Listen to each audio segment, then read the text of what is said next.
A fine top of the evening to the inhabitants of the great city of Albany, New York, and the surrounding area. This is the Albany News Update Show.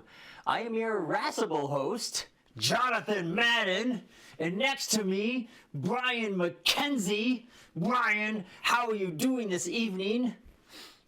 I'm irascible, so that's why I'm doing this. Okay, I know what irascible means. Yes! Look it up, irascible. Brian, how are you doing this evening? I'm doing well.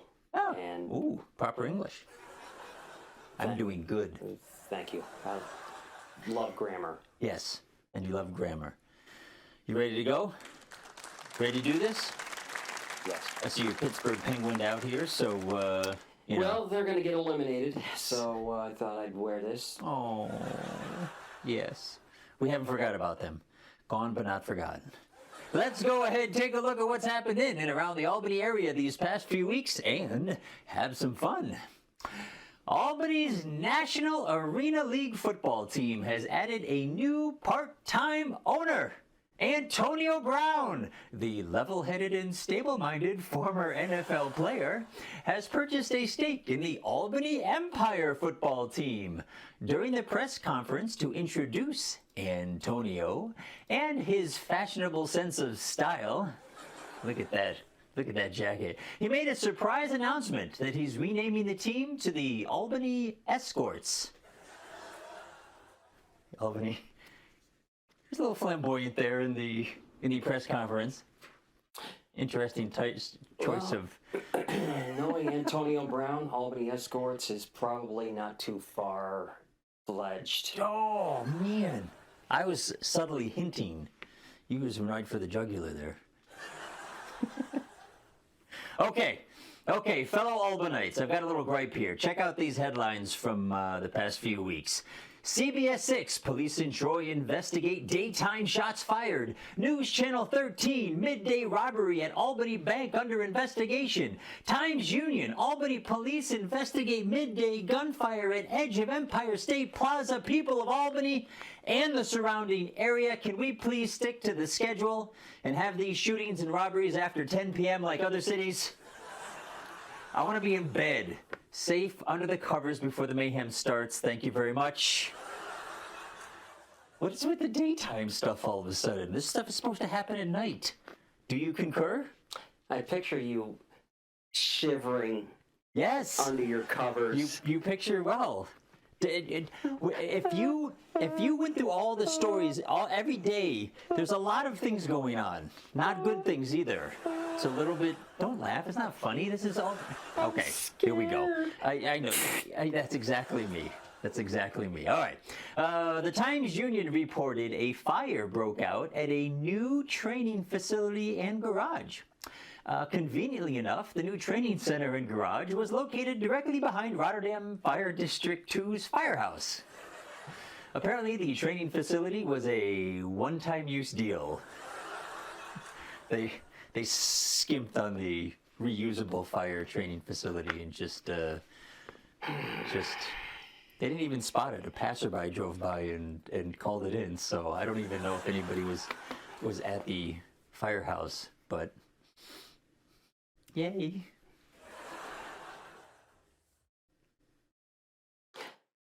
I wonder who called in the fire. There was I don't know. Anyways, News 10 reported that New York has finalized a new sexual harassment, not harassment, by the way, speaking of proper grammar. New York has finalized a new sexual harassment prevention training program for state workers. Commissioner Roberta Reardon explained that in the age of remote work, quote, you can definitely be sexually harassed from home. Think about phone calls, texts, emails, social media postings. All of that could be determined to be sexual harassment. My God, Roberta, you've just cut out every single form of communication for state workers. You can't, and people wonder why state workers never get anything done. I mean, Like, how are you supposed to communicate if there's... governors could even sexually harass state troopers. Remotely. Remotely. They don't even need to be there. No more elevators. Just do it over Zoom. We're not encouraging sexual harassment. All right, it's that time of the show where, If they had their email addresses. if they had their email addresses, yes. Now is it that time of the show? Ladies and gentlemen, it's time for the BMac attack. Wait, I got them for you. Oh. Take it away, BMac. It's 3-2 Islanders. 3-2 Islanders. After There we the go. second period. Yes. Come on, Montreal. Jonathan, should a prospective employee of the city of Albany be required to live within the city limits? What saith you? Saith me. Let me think about that. Whilst It's a yes or no question. Forget it. We're gonna I move wanted to on. use whilst though. Well, there's a little controversy brewing right now in the city, and that very point is coming to question. Uh-oh. It seems that the city's budget director, Gideon Grand, has not found a residence within the city, has been granted a 1-year waiver giving him an extension on finding a home. Well, that's nice. A 5-member residency board voted 4-1 in his favor, granting him the waiver. Grand was hired in the role last July. Thus, that's a grand total of 5 months that he hasn't been able to find suitable living accommodations. Grand? See what I did there? I see what you did. I think the audience did too. I'm going to throw a groan in there. Also, does Albany really suck that bad? 9 months? Can't find a house? Don't answer that. I have to drive through there 3 to 4 times a week. The dissenting vote on the residency committee doesn't think so. Anane Owusu thinks that 125 G's that Grand is pulling in should be more than enough salary to be able to find a decent place.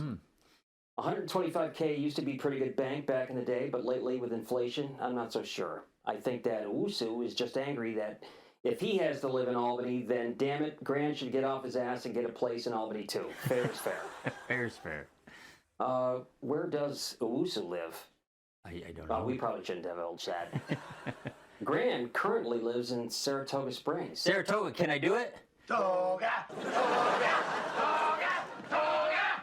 Oh, I'm sorry, go ahead. I think we know the reason why he's applying for these waivers. Anyway, Saratoga versus Albany. The track versus the Tulip Festival. Yep, no-brainer. To his credit, Grand has reportedly done a very good job as the budget director, according to Rachel McEnany. Oh. Throw some names around there. Nice. Like I know these Albany people. I don't know that. Some of the other members of the residency board, as well as others in the community, don't care about the residency requirement. Should they be on the residency board? Anyway, the belief is that limiting the search of candidates to the city's limits could hamper the search for qualified candidates. That speaks well of the nearly 100,000 residents of the city of Albany, doesn't it? Yeah, but it's a good point, though, right? I guess we can't blame Grand for not wanting to leave Tony Saratoga Springs for, in this case, adjectiveless Albany. Oh.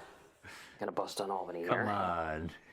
This isn't the first time this has come to play in Albany. In 2018, the former acting police chief Robert Sears chose not to apply for the job on a permanent basis because of the residency requirement. Oh.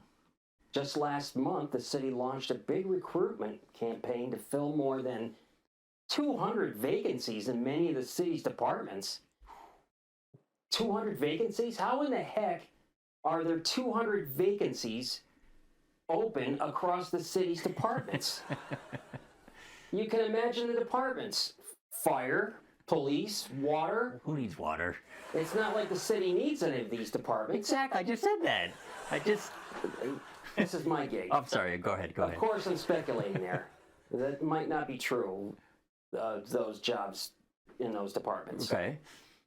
But come on, how does your staffing get that bad? If your residency rule is preventing you from hiring capable people, then change the damn rule. There you go. There you go. And no wonder Grant is doing such a good job as budget director. Your payroll is down 200 people.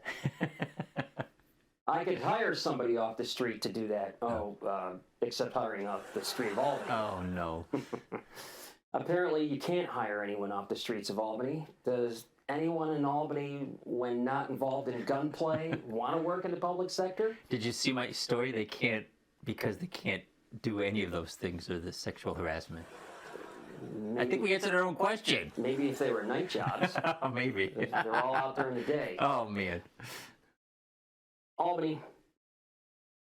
I was in management in the private sector for 33 plus years. Ooh. I get done. Yay. Give me a call. I live in Half Moon. I'm old, and I'm not moving. 100K, I'll give you 3 good years, and then I'm out. I just need Wednesday night off to pursue my first love, broadcasting. Broadcasting. Oh, my gosh. Brian McKenzie. Doesn't pay well. It does. We pay in love. It's your first love. Do you have to live in Albany or Albany County? The city of Albany, all right? The city of Albany? Ay, ay, ay. A lot of people out of... Anyways, thank you, Brian. Thank you. The Times Union reported a gas leak forced residents from their home in Troy. Hey, Brian, weren't you visiting some friends in Troy last week? Oh, I see what you're insinuating here. Guys, I don't know if you know this or not, but it totally stinks in the studio. All the time. This guy, he's old, That he was doesn't production. move. And That wasn't me. And you yelled at him. I did yell at him. God, it really stinks. Okay, congratulations, Albany. 2 local hospitals were recently listed at the top of the charts. Yay! As reported by the Times Union, Albany Med and St. Peter's Hospital have the longest ER wait times in the state. That took an unexpected turn. What happened there? We were number 1 and 2 in something, and now it's... Does that even include New York City? It might. Well, the bums and stuff. Yeah, that's kind of in discouraging. Don't get in an accident in Albany proper. There. Bums is.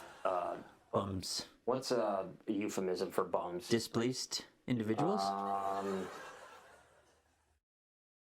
Okay, we'll go with that. Thank you. Thank you. And in the wake of the great WNYT meteorologist exodus of 2023, we have some exciting news to report. Christina Talamo has been promoted to weekday morning meteorologist, so Chief Meteorologist Paul Cayano can now get a break. And why do I say exciting news? Well, this is how the Times Union decided to announce the news on the mobile Facebook app. Yes, there was the... You know what, Get folks? off your phone. It's... You know what, folks? The Times Union has to do a better job. You see this? What did... That's the Weather No, Channel they're not app. seeing... That's where I get my weather. Yes, there it is. Weather Channel app. It's just interesting Yeah, how see the that, Times Union Cayano? can't get Weather pictures. Channel app. They can't get the You're out of business, big guy. pictures right. And finally, on a personal note, I just wanted to say thank you to my good friend Brian McKenzie, who graciously asked if I wanted to attend a Penguins hockey game when his first 17 friends turned him down. When they played the Devils in Newark this past week. And in case you didn't know, and you better know now, Brian is a huge Pittsburgh Penguins fan. I, however, am not. So when the Penguins were getting spanked 5-1, I was able to just enjoy the atmosphere, action, and camaraderie of the evening. I also got a chance to mercilessly roast Brian whenever the Devils scored, as evidenced by this wonderful picture that sums up the evening. Put it up! Put it up!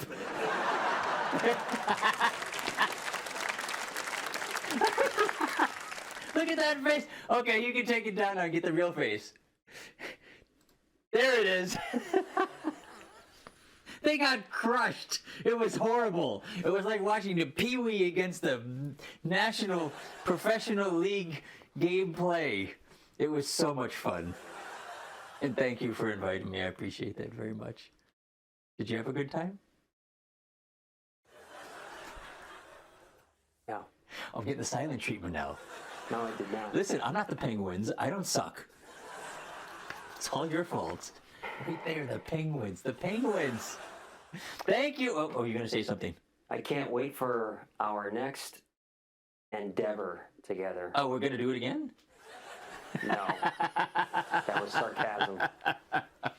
Thank you for joining us on the Albany News Update Show. Check out the stories we've highlighted in the description below. Please support the local news. We had fun, and you've been updated.